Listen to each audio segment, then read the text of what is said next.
detectives have arrested 10 suspects in connection with a fake gold syndicate that has... Now, the Directorate of Criminal Investigations has shifted his probe over the fake gold scam to the Jomo Kenyatta International Airport. The DCI is probing officials. Police have detained 2 suspects in the fake gold syndicate for 5 days at the airport. They were charged with obtaining 300 million Kenya shillings by false pretense by duping a foreign investor.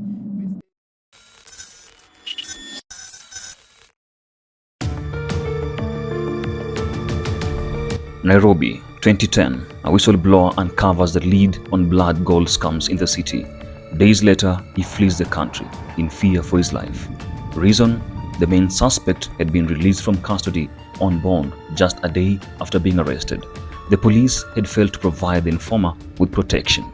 3 months later, his fears are confirmed when a Kenya Revenue Authority employee linked to the gold scam is found dead.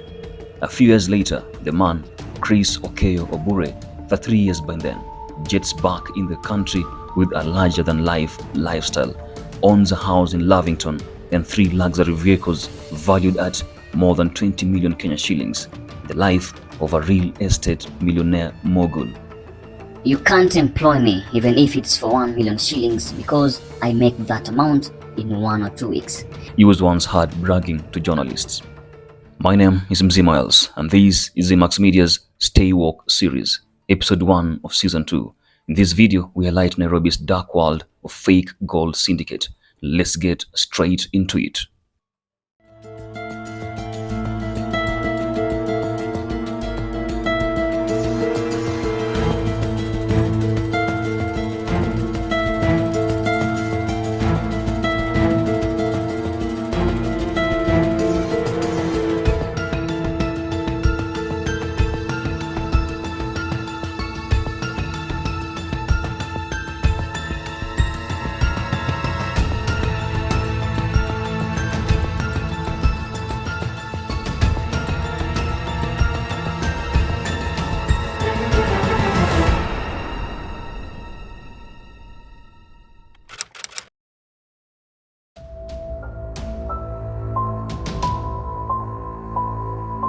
January 2022, 2 people linked to a fake gold syndicate are arrested by the DCI Kenya. Allegedly, they had scammed their clients using padlocks. The 2, who were purported to be agents of a Congo-based gold baron, had fraudulently received 1 million shillings from a potential buyer after pretending of being in a position to supply gold. In a bid to close the deal, the duo showed the buyer dust from crushed padlocks, which he believed was real gold. The man deposited different amounts into the suspect's mobile money accounts, totaling to 1 million Kenya shillings, before he was given the fake gold. While investigators believe that the suspects used the personal information from the IDs to register new SIM cards, which are used to defraud unsuspecting Kenyans, allow me to take you back and deeper into how the fake gold syndicate really operates. Something more than just dust from crushed padlocks.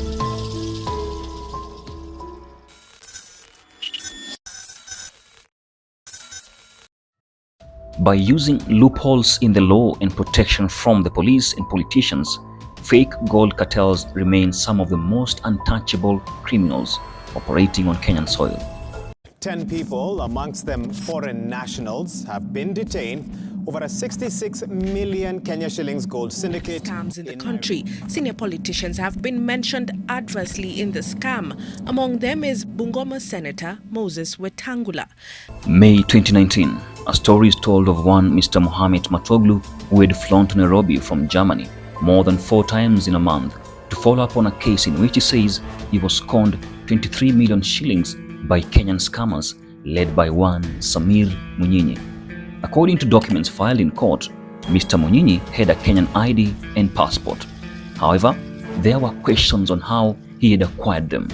The case, whose hearing was set before then Magistrate Kenneth Cheriot of the Milimani Criminal Court on May 9, 2019, failed again one more time.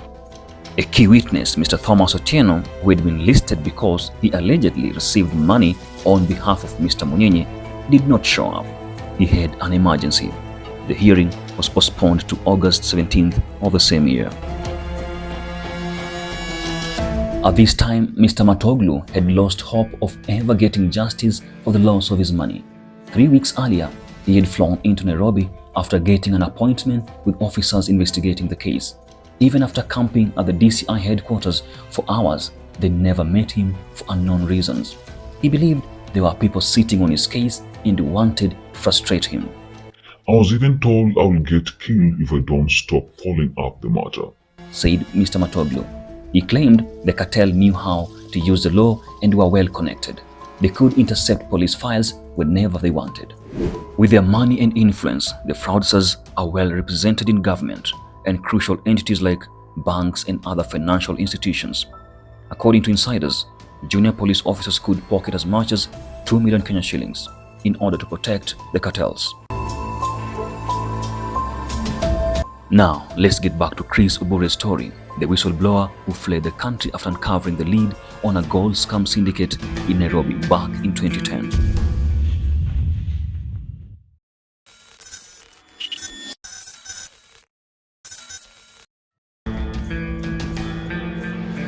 In a story covered by the Standard Media Kenya, details expose the deep network involved in running what was termed as the blood business.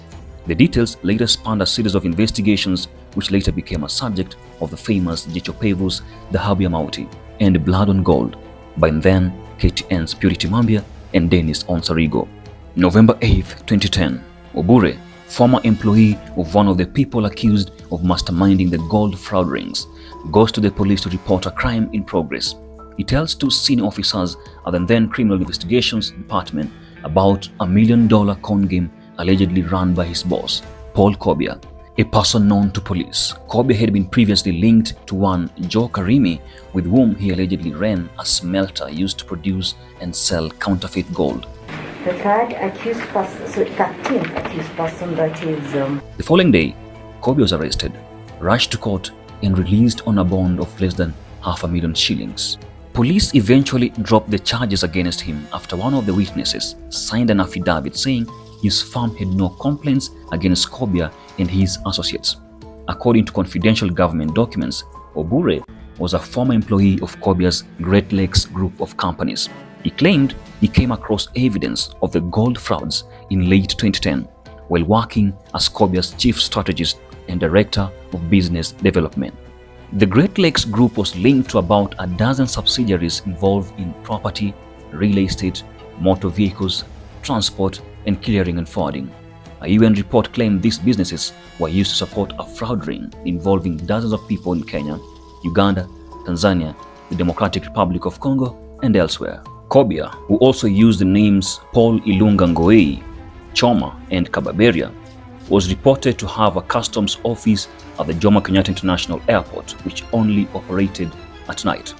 According to UN investigators, he once had access to a Government of Kenya seal and letterheads from several government and private institutions.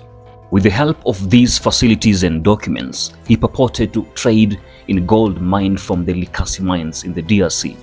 However, UN investigators say the gold was usually non-existent or counterfeit, with buyers tricked into paying tens of millions of shillings in various fees before learning they have been defrauded. In one confidential government letter, it was stated that Kobia allegedly got police officers to man the door at the Great Lakes Group's JKIA office and engage the services of a person referred to as the Chief Customs Officer. After they'd been shown gold at the airport office linked to Great Lakes subsidiary Sapphire Freighters, prospective buyers were told to deposit money in an escrow account to cater for lift charges, which includes airport charges, customs fees, freight, and clearing costs. By the way, what are escrow accounts? These are temporary instruments created by third parties, usually lawyers, to hold money safely for parties involved in a business transaction. The lawyers hold the money from the buyer and only release it to the seller when the goods being traded are delivered. In theory, they protect buyers from losing money to fraudsters. However, once buyers dealing with Nairobi's gold merchants deposit money in escrow accounts, they lose the cash and do not get any gold. The most common reason is alleged objections or demands for documentation by local, regional, or international authorities.